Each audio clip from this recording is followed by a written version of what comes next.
మహాభారతంలో బృహన్నల, మనకి బృహన్నల అని అనగానే మనకి అర్జునుడు గుర్తొస్తాడు. అర్జున, ఫాల్గుణ, ధనుంజయ, ఇలా ఆయన నరనారాయణులిద్దరూ తపస్సు చేసినటువంటి ఋషుల్లో నరమహర్షి ఆయన. అటువంటి బృహన్నల మహాభారత్ అని అనగానే మనకి కథలో ఎవరు గుర్తొస్తారు? అర్జునుడు యొక్క శక్తిశాలి పాత్రలో, ప్రతిభావంతుడైనటువంటి పాత్రలో మనకి అర్జునుడు గుర్తొస్తాడు. బృహన్నల అంటే మహామనీషి అని అర్థం, లేదా శ్రేష్ఠుడని అర్థం అన్నమాట. అటువంటి అర్జునుడు కూడా ఏమయ్యాడంటే ఈ వనవాసంలో ఆయన ఎలా ఉండాల్సి వచ్చింది? 12 సంవత్సరాల వనవాసంలో వనాలలో గడపాల్సి వచ్చింది. ఆ తర్వాత ఆయన అజ్ఞాతవాసం చేయాల్సి వచ్చింది పాండవులందరూ కూడా. అటువంటి మహాభారత్కిలో ఉన్నటువంటి కథలో అర్జునుడు ఒక శక్తిశాలి పాత్రలో ఆయన ఆ రూపంలో మనకు కనబడతాడు. పాండవులంతా కూడా వనవాసం వచ్చిన తర్వాత వాళ్ళందరూ కూడా తమ ఉనికిని దాచుకోవలసినటువంటి పరిస్థితి వచ్చింది, అటువంటి దౌర్భాగ్యం వచ్చింది. అలాగే అప్పుడు అర్జునుడు ఒక కిన్నెర రూపంలో, అంటే ఒక బృహన్నల రూపంలో ఆయన ఉండాల్సి వచ్చిందనమాట 1 సంవత్సరం పాటు. దానికి సంబంధించి ఓ కథనం ఉంది. మహాభారత యుద్ధం కంటే కూడా ముందే పాండవులంతా కూడా ఎన్నో కష్టాలు అనుభవించారు. మరి అలాగే పాండవులంతా కూడా వనంలో ఉన్నారు. అలాగే 1 సంవత్సరం పాటు అజ్ఞాతవాసం పడ్డారు.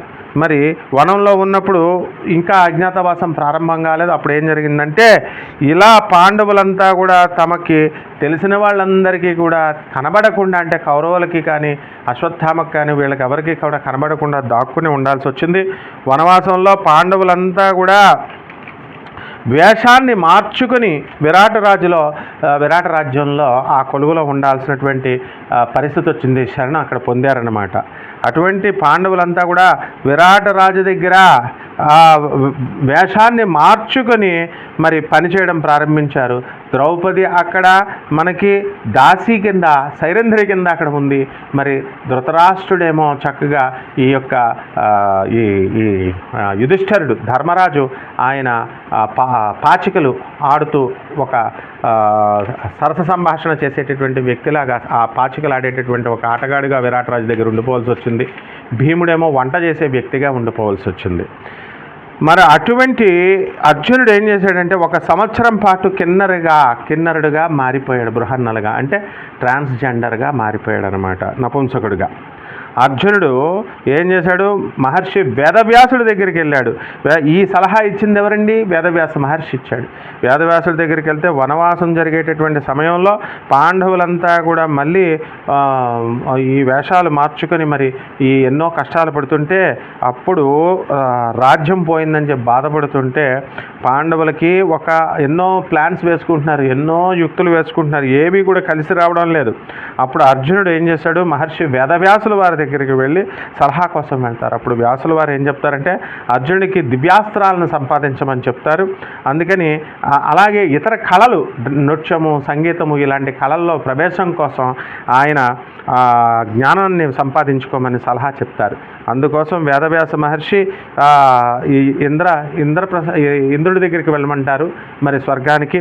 అప్పుడు మహర్షి వేదవ్యాసులు ఇచ్చినటువంటి సలహా ప్రకారం ఆయన జ్ఞానప్రాప్తి కోసం ఇంద్రుడి దగ్గరికి, ఇంద్రలోకానికి వెళ్ళాడనమాట అర్జునుడు ఇంద్రలోకానికి వెళ్ళిన తర్వాత భగవాన్ ఇంద్రుడిని కలిశాడు, అనుమతి తీసుకుని దివ్యాస్త్రాలన్నీ కూడా, అలాగే ఇతర కళల్ని సంప్రాప్తించుకోవడం కోసం, ఆయన జ్ఞానాన్ని ప్రాప్తించుకోవడం కోసం తన పనులను మొదలుపెట్టాడు. అలాగే ఇంద్రుడి యొక్క అప్సరసలు చాలామంది ఉన్నారు కదా, అందులో ఊర్వశి ఒక ఆవిడ ఉంది. అటువంటి ఊర్వశి గురించి మనందరికీ తెలిసిందే. ఆ ఊర్వశి అర్జునుడి దగ్గరగా వచ్చి వివాహం యొక్క ప్రస్తావన తీసుకొస్తుంది, తనని పెళ్లి చేసుకోమని. ఇంద్రలోకంలో చిత్రసేనుడు అనేటటువంటి గంధర్వుడు ఏం చేస్తాడంటే, అర్జునుడికి సంగీతాన్ని అలాగే నృత్యాన్ని శిక్షణ ఇచ్చినప్పుడు ఒకసారి అర్జునుడికి ఈ యొక్క నృత్యము అలాగే పాటలు పాడడంలో ఈ శిక్షలు ఇచ్చిన తర్వాత ఇంద్రుడు ఊర్వశి అనేటటువంటి అప్సరస ఆమె యొక్క కన్ను అర్జునుడి మీద పడుతుంది. అర్జునుడు చక్కగా సంగీతము నాట్యము చేస్తుంటే అక్కడ ఊర్వశి యొక్క కన్ను ఇతని పైన పడుతుంది, అర్జునుడి పైన. అర్జునుడిని చూసి ఊర్వశి మోహితురాలయ్యి ఏమంటుంది, అర్జునుడికి ముందు ఎదురుగా వచ్చి తనని వివాహం చేసుకోమని అడుగుతుందన్నమాట. ఆ ప్రస్తావన వినగానే అర్జునుడు ఏం చేస్తాడు, ఎంతో వినయంగా ఈ ఊర్వశికి వద్దని చెబుతాడు. ఇది సాధ్యమయ్యేటటువంటి పని కాదమ్మా, ఎందుకనంటే మా పూర్వజులు అంతా కూడా, మా వంశీకులు, మా తాత ముత్తాతలంతా కూడా మీతో వివాహం చేసుకున్నారు. చేసుకున్న తర్వాత మా వంశం అంతా కూడా గౌరవం పెరిగింది. అందుకనే మీ పేరు మీదుగా పురువంశం అయ్యింది, పరువంశంగా ప్రసిద్ధి చెందింది. అందుకని మీరు మాకు తల్లితో సమానము అని చెప్పేసి అంటారు.